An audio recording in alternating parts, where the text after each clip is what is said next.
I'm travelling across Jamaica with comedian Chris Daley. We've already heard a lot about the role that Britain played in this island's history, and it's not very nice. And yet, when the chips were down, Jamaicans were always there when the Empire needed them. I mean, I'm really interested in the history of the Second World War and the First World War. So one thing I know, but a lot of British people don't know, is that, like, a lot of Jamaicans came to Britain to fight.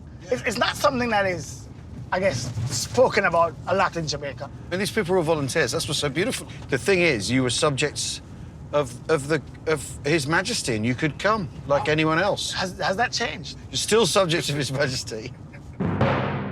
So, to summarise, the British seized Jamaica from the Spanish, install a government run by pirates, fill it full of slaves, treat their slaves abominably, then, finally, free the slaves, but uh-oh, the economy collapses completely. Get them all hooked on rum, and then, even after all that, Jamaicans decide to come to Britain to fight for us during World War II. And then we forgot about them immediately afterwards. Honestly, there's just no pleasing some people, is there? We've come to the heart of Kingston to learn more about Jamaica's war heroes.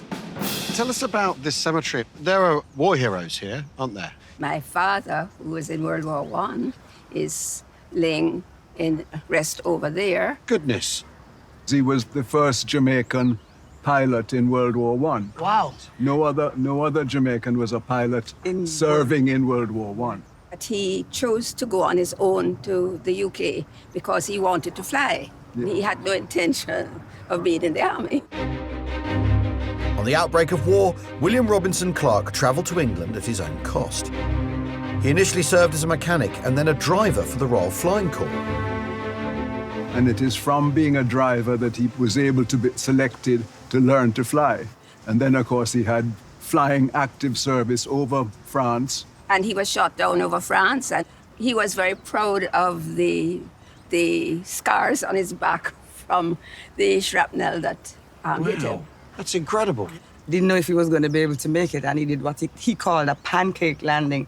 Unfortunately, the bombs didn't go off. He must have been a tremendous pilot to do something like that. And he was able, after recuperating, to come back and continue to fly. Wow.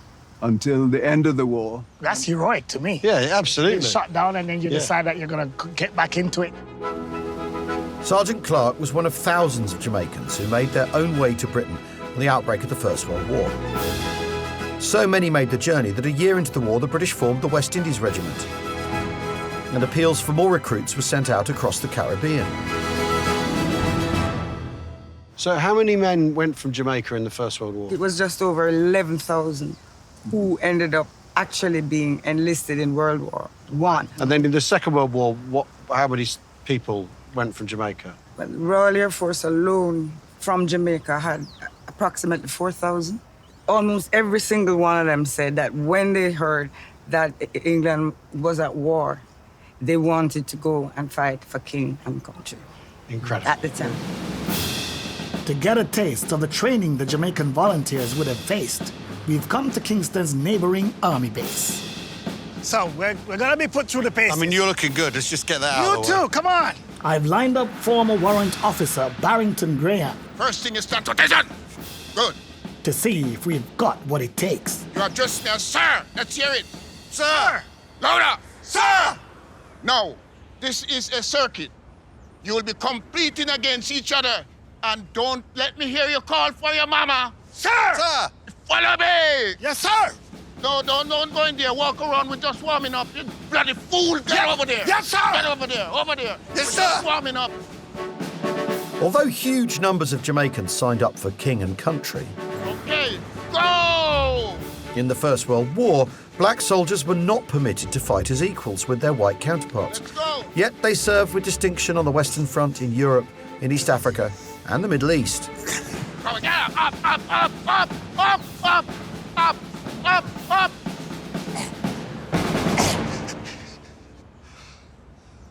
Okay, you all did well. But you have not reached up to here. Sir! So you is the winner. Sir! Shake it at me! Sir!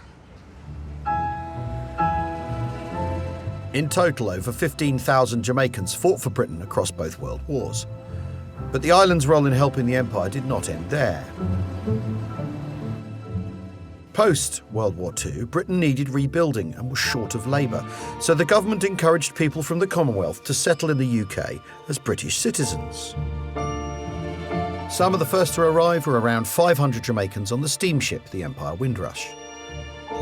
By the late 1960s, over 190,000 first-generation Jamaican migrants had settled in the UK, helping to restore Britain to its former glory, a contribution for which they were rewarded with the immigration scandal of 2012, which led to many being wrongly detained and deported.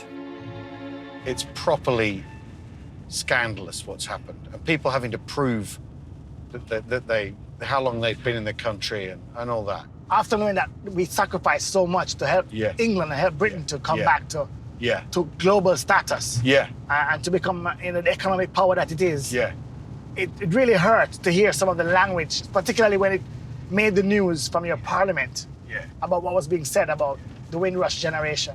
We call it ungrateful. I'd say you're being polite saying that. Right. Our journey across this beautiful island is almost at an end. And a lot of what we discovered about colonial Jamaica has been tough to hear. But it can't all be bad, can it? There's one legacy of the British Empire's mass sugar production that still exists today and is positively thriving. Rum is such a part of who we are. Like we can't think about partying without rum. It's everywhere. Yeah. And a slave discovered rum. Right. Yeah, and I told him rum was a currency, right? They used to actually pay people in rum. Yeah. I've never been paid in rum before, but... A couple of places I've tried with me, you know. Would you like rum? I prefer raw cash. Thank you very much.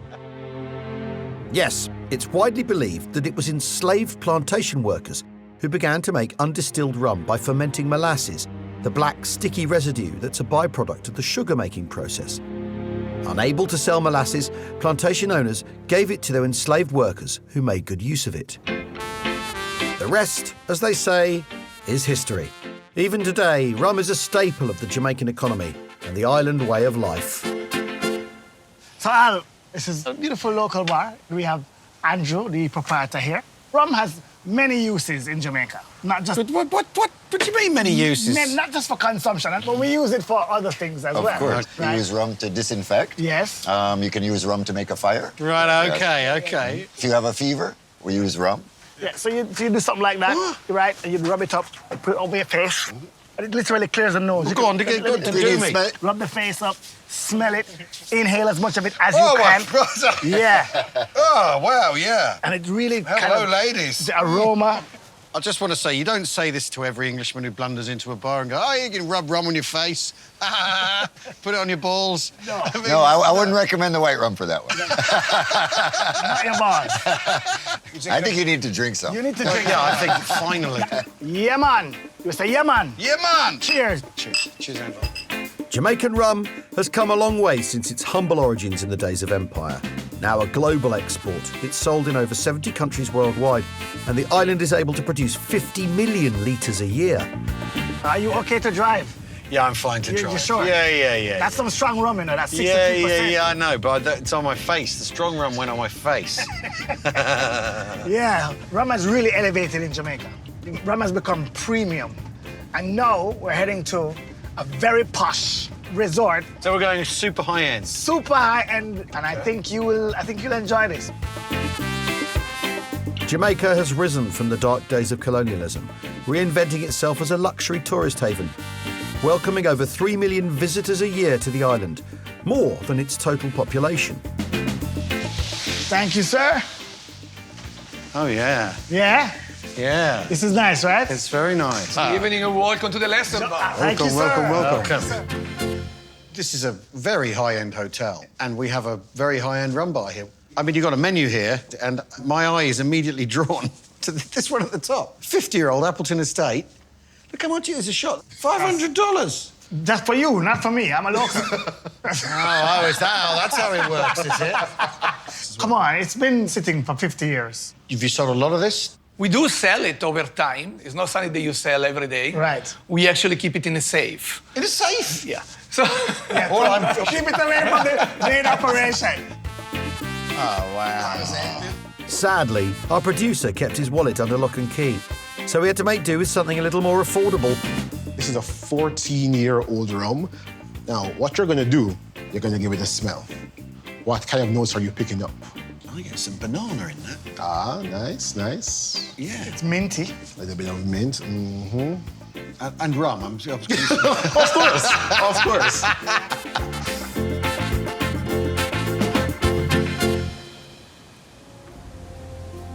Well, this is the amazing thing, that something that you would have made in a still in your backyard is now this super high-end drink.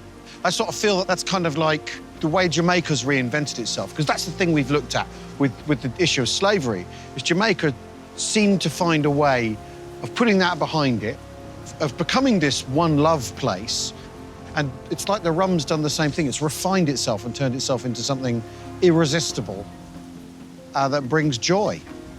You know, it's interesting, because with all that atrocity, we still can celebrate the end product of what a slave discovered, and we now can call premium. And that, to me, is the irony of all of this. The fact that we can talk about all the atrocities and all the bad stuff that went on, but there's so much good as a byproduct of that bad that has evolved. And to me, that's the redemption.